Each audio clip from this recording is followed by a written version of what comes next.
Espero sinceramente que isto nos incentive a ajudar pessoas que conhecemos e que possam estar a viver no mundo sombrio do abuso e da coação.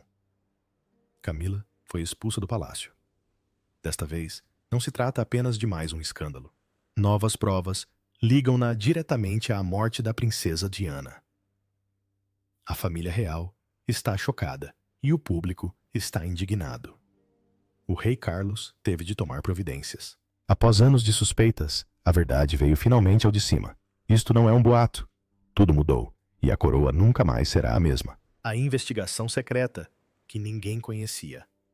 Em março de 2025, o príncipe William iniciou uma investigação jurídica secreta sobre os acontecimentos que envolveram a morte da princesa Diana em 1997.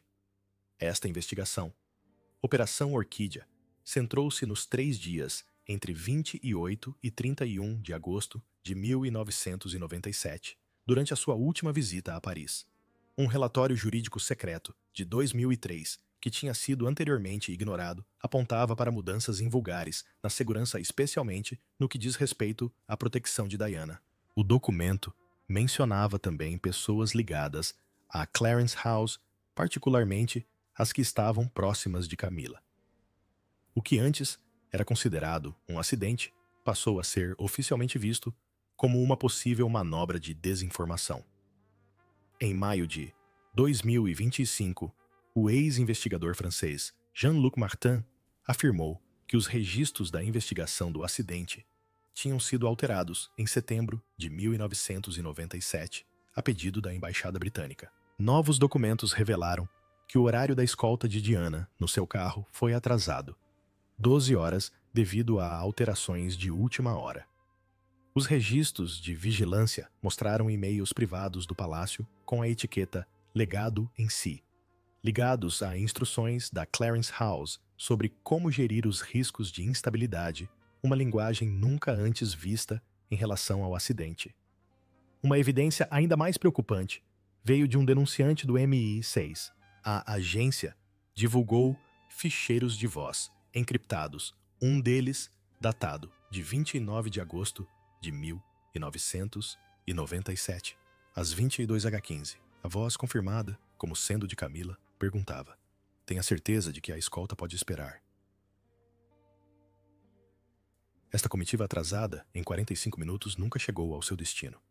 E o acidente no túnel Alma matou Diana pouco depois da meia-noite de 31 de agosto. Estas gravações contradisseram alegações anteriores de que a tragédia foi um acidente. O relatório final da investigação, apresentado a 28 de maio de 2025, constatou que a equipe de segurança de Diana tinha sido reduzida de 4 para um agente minutos antes de esta entrar no túnel. Imagens de vídeo e escalas de trabalho dos guardas confirmaram esta mudança. Ao ler o relatório, William ficou em silêncio. A porta fechada disse aquilo não era incompetência, era traição. O que começou como uma simples análise tornou-se um ponto de viragem significativo. A monarquia teve de confrontar decisões que tinham sido mantidas em segredo durante quase 30 anos.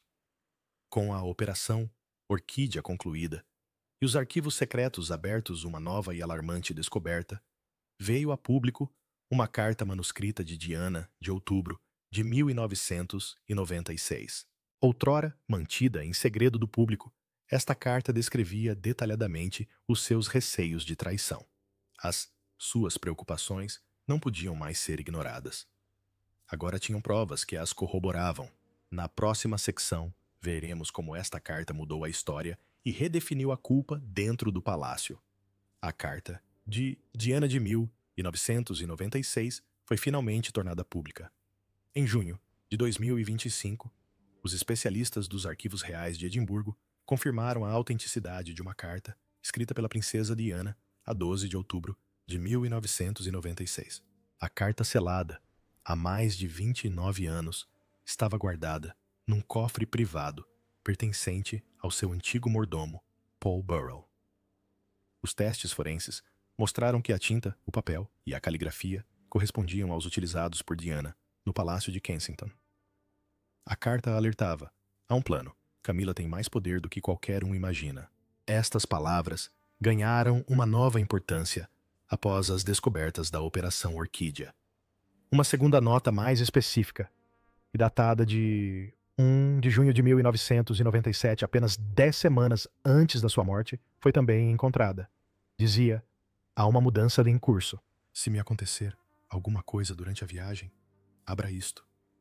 Diana referia-se à sua visita planeada à Riviera Francesa com Dodi Al-Fayed. O envelope que continha esta mensagem permaneceu selado até que o príncipe William usou os seus poderes de emergência para o abrir em maio de 2025. Os especialistas jurídicos interpretaram estas cartas como relatos pessoais e advertências. Durante a auditoria da Operação Orquídea, os e-mails internos da Clarence House Recovered mostraram que entre 15 e 30 de agosto de 1997, os funcionários trocaram mensagens que incluíam frases como "pode ser necessária destabilização" e "transição de legado". Estes e-mails foram enviados na mesma altura em que Diana escreveu a sua segunda carta. Os consultores jurídicos passaram a considerar estas cartas como mensagens de uma mulher que pressentia problemas. Juntamente com as gravações de voz, transformaram as suspeitas do palácio em provas concretas. A 15 de junho de 2025, as principais emissoras do Reino Unido divulgaram as cartas de Diana. Em poucas horas, a hashtag Justiça para Diana tornou-se um dos assuntos mais comentados em 81 países. A 17 de junho, o parlamento iniciou um debate de emergência. Os comentadores consideraram um momento significativo na história da família real. O que antes eram apenas rumores, tornou-se agora uma prova concreta. A influência de Camila, que antes era apenas um sussurro, foi documentada nas próprias palavras de Diana. As suas cartas ignoradas durante anos exigiram, finalmente, responsabilidade ao palácio, que tentara silenciá-la. À medida que as cartas de Diana abalavam a monarquia, a pressão pública aumentava. No entanto, o golpe final para Camila não viria dos mídia ou dos manifestantes. Viria de dentro do próprio palácio. Na secção seguinte, revelaremos como a princesa Ana, conhecida como a forte protetora da família real, descobriu uma ligação financeira oculta entre Camila e a crise de 1997. O que fez a seguir seria notícia em todo o mundo. A princesa Ana descobre o rastro financeiro oculto. Em julho de 2025, determinada a honrar o legado da sua mãe, a princesa Ana iniciou as suas investigações separadamente da Operação Orquídea. Em parceria com o auditor real Edward Septon, acompanhou as transações financeiras, revelando que 2,4 milhões de dólares foram transferidos a 29 de agosto de 1997 de um fundo offshore para a extinta empresa de segurança Lucentia Global em Paris.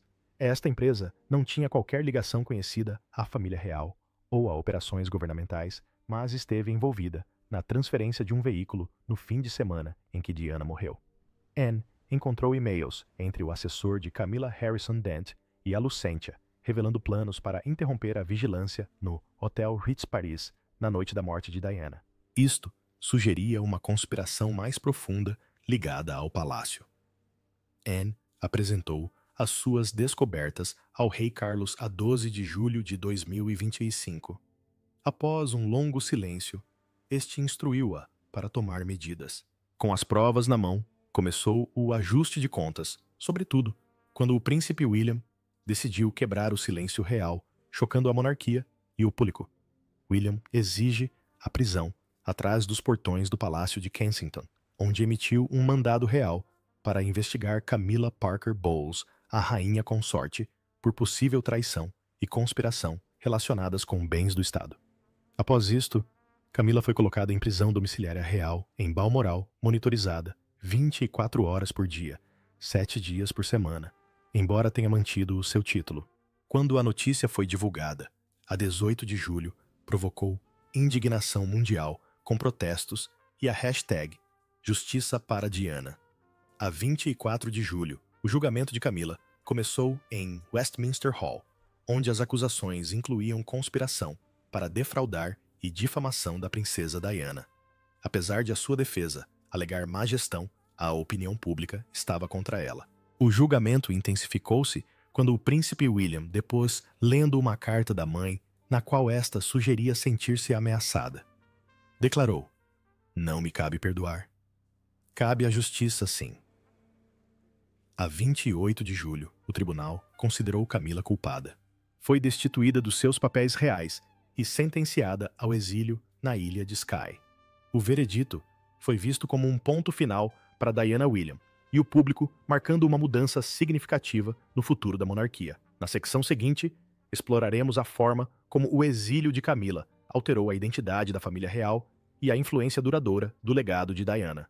Exilada para a ilha de Skye.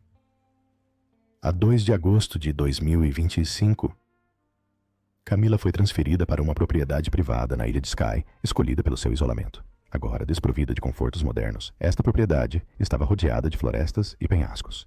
Um decreto real do rei Carlos proibiu-a de participar em todos os compromissos reais, reduzindo-a efetivamente a um fantasma do que fora. Apelidada de exilada de veludo pelos meios de comunicação social, era monitorizada por 6 funcionários nomeados pela coroa, incluindo agentes de segurança e uma enfermeira.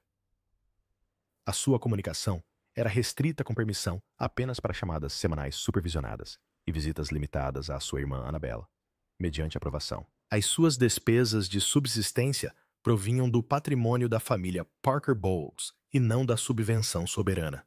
A rotina diária de Camila incluía acordar às 6h30 verificações regulares de alimentação, sessões de terapia e deitar-se às 21h. Ela podia ler livros sem acesso à internet e só recebia notícias censuradas. Os seus filhos, Tom e Laura, enfrentaram desafios com o escrutínio público a afetar as suas carreiras. Enquanto isso, no Palácio de Kensington, o príncipe William concentrava-se em desvendar verdades há muito ocultas que pudessem abalar os alicerces da monarquia. A 9 de agosto de 2025, pouco depois do exílio de Camila, o jornal The Times publicou um documento vazado chamado Protocolo 97, datado de 12 de setembro de 1997. O documento revelava que Carlos e Camila tinham assinado um pacto para a proteger do envolvimento em ações desestabilizadoras após o funeral da princesa Diana. Esta notícia chocou o público e levou a um pedido de investigação no parlamento. Além disso, o documento incluía notas sobre contactos invulgares entre os conselheiros de Camila e agências de segurança desconhecidas em 1997, sugerindo que Carlos estava ciente dos seus problemas financeiros, mas optou por permanecer em silêncio. Quando confrontado por um comitê real Itaú, Carlos admitiu que queria proteger Camila, o que alimentou a indignação pública e renovou o interesse pelo legado de Diana. No meio da turbulência, Catherine trabalhou genuinamente para reconstruir a confiança pública, apresentando-se como um símbolo de força à medida que a influência de Camila diminuía e Carlos enfrentava o escrutínio. A parte seguinte explora a forma como Catherine preservou a memória de Diana e honrou o seu legado. Catherine garante o legado de Diana a Charlotte. A 10 de setembro de 2025, 3 semanas após a decisão do tribunal, Catherine convocou os arquivistas reais ao Palácio de Kensington para um ato discreto, mas significativo. Dentro do cofre de relíquias, agora protegido com acesso biométrico avançado, ela colocou uma carta intitulada "Para Charlotte da sua avó". Esta carta designava oficialmente os objetos de valor sentimental da princesa Diana para a família galesa, garantindo que seriam protegidos para sempre. Os artigos, incluindo o anel de safira de Diana, a tiara Spencer e os seus diários, seriam entregues diretamente à princesa Charlotte, no seu 10º aniversário, em 2033. A imprensa não teve acesso ao local e não foram feitas declarações oficiais, mas a 12 de setembro a notícia foi divulgada através de assessores do palácio. A reação do público foi extremamente positiva, com mais de 400 mil pessoas a assinarem uma carta aberta a agradecer a Catherine por honrar o legado de Diana. Até os críticos reconheceram a atitude como um gesto de elegância que curou feridas do passado. Catherine conseguiu o que nenhuma lei tinha conseguido: reavivar o espírito de Diana. O palácio criou o Wales Legacy Trust para preservar e exibir estes artigos históricos sob a liderança de Lady Rachel Montfort, antiga apoiante de Diana e madrinha legal de Charlotte. Isto representou um afastamento da tradição, com foco nos cuidados maternos. Trata-se de tutela, não de posse, disse Catherine à sua equipa. Esta citação, posteriormente publicada no The Telegraph, assinalou uma nova abordagem à preservação do legado. Com o legado de Diana assegurado e o futuro de Charlotte em mente, a família real começou a recuperar. Mas a opinião pública ainda se estava a formar, e a resolução adequada desta saga viria do povo. Na próxima secção, veremos como a nação expressou o seu veredicto nas ruas, na internet e nos seus corações. O veredicto do povo. 24 de agosto de 2025. O público britânico já não aguardava declarações oficiais. Dezenas de milhares de pessoas reuniram-se em cidades como Londres, Manchester, Cardiff e Edimburgo para as marchas em honra de Diana. Eram vigílias silenciosas, à luz das velas realizadas sob grandes fotografias da princesa Diana. Não houve organização formal, nem apoio político, apenas um movimento popular impulsionado por hashtags nas redes sociais como Diana merecia, melhor e Camila. Foi, embora que se tornaram tendência mundial durante uma semana em 31 países. A opinião pública, que estava dividida na década de 1990, uniu-se. A decisão do Tribunal de 2025, a saída de Camila, a 2 de agosto, e as ações de Catherine a 18 de agosto foram vistas como justiça tardia. Grandes jornais, como o The Times e o The Guardian, apelidaram o evento de um acerto de contas histórico da monarquia e da memória. Uma sondagem da YouGov, realizada a 22 de agosto, mostrou que 81% acreditavam que Camila deveria perder o seu título de rainha consorte, enquanto 74% achavam que Carlos tinha perdido a sua integridade ao apoiá-la durante demasiado tempo. Os conselheiros reais ficaram surpreendidos com o forte apoio de Catherine e da princesa Charlotte. Com apenas 10 anos, Charlotte tornou-se um novo símbolo do legado de Diana. O Palácio de Kensington recebeu milhares de cartas para ela, muitas de pessoas que nunca tinham escrito para a realeza. Uma das cartas dizia: "Querida Charlotte, a tua avó encheu-nos de orgulho. Agora, dá-nos esperança." Comovida pelas mensagens do público, Catarina decidiu guardar todas as cartas e partilhá-las com Charlotte em privado. Era claro que o público já não se deixava influenciar pelos títulos para demonstrar a sua admiração. Já haviam feito a sua escolha. Com a opinião pública clara e a monarquia a afastar-se subtilmente de Camila, restava apenas um capítulo. Não se tratava de castigar ninguém, mas de honrar a memória de Diana, outrora ferida, através de valores, ações e da geração seguinte. Uma nova rainha surgiria deste legado, não apenas por laços de sangue, mas por dignidade. A resposta internacional, à medida que a notícia do julgamento de Camila se espalhava, as reações multiplicaram-se em todo o mundo, com muitos a considerá-lo o escândalo real mais significativo desde 1936. O presidente francês Emmanuel Macron enfatizou a importância da justiça para a princesa Diana, enquanto as cadeias americanas, como a CNN, destacaram a necessidade de responsabilização. O Vaticano também pediu a verdade, e vários membros da realeza europeia quebraram a tradição para se pronunciarem com a rainha máxima a homenagear a memória de Diana. Os líderes da Commonwealth, incluindo o primeiro-ministro da Austrália, observaram que isto era crucial para a monarquia.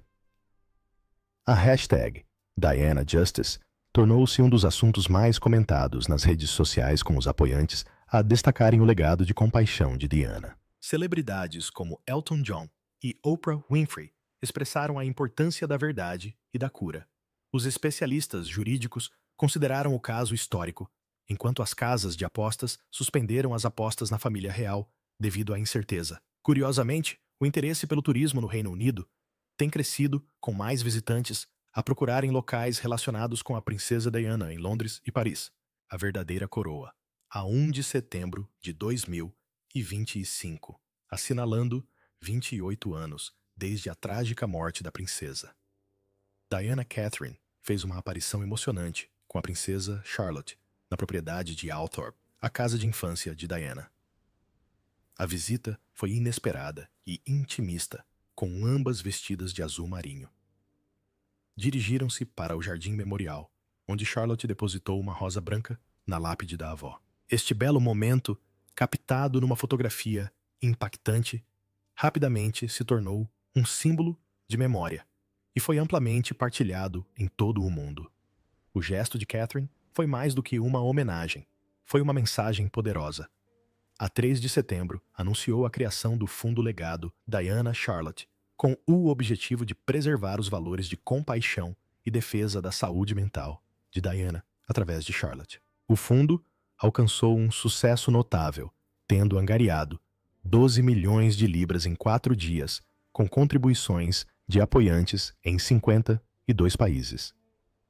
No Palácio de Kensington, seguiram-se mudanças significativas.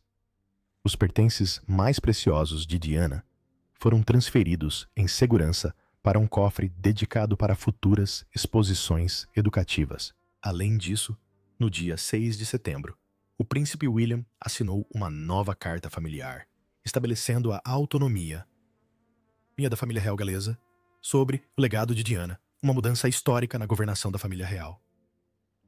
Diana, outrora marginalizada, tinha agora um lugar permanente na história da realeza. Em contraste, a presença de Camila diminuiu, sendo frequentemente vista na ilha de Skye, enquanto o rei Carlos aparecia frequentemente sozinho, visivelmente afetado pelo peso das suas decisões. Entretanto, a reputação de Catarina floresceu. Uma sondagem da Ipsos UK, realizada a 10 de setembro, revelou-a como a figura da realeza mais fiável, com 89% de aprovação, superando mesmo os índices finais de Isabel II. Esta história vai para além das intrigas reais. Trata-se de confiança e do poder duradouro da memória. Enquanto Camila perdia o apoio do público, a influência de Diana fortalecia. Sem um título formal, Catarina tornou-se a rainha que muitos sempre ambicionaram. Uma carta comovente captou isso na perfeição. A verdadeira coroa nunca esteve na sua cabeça, sempre esteve no seu coração.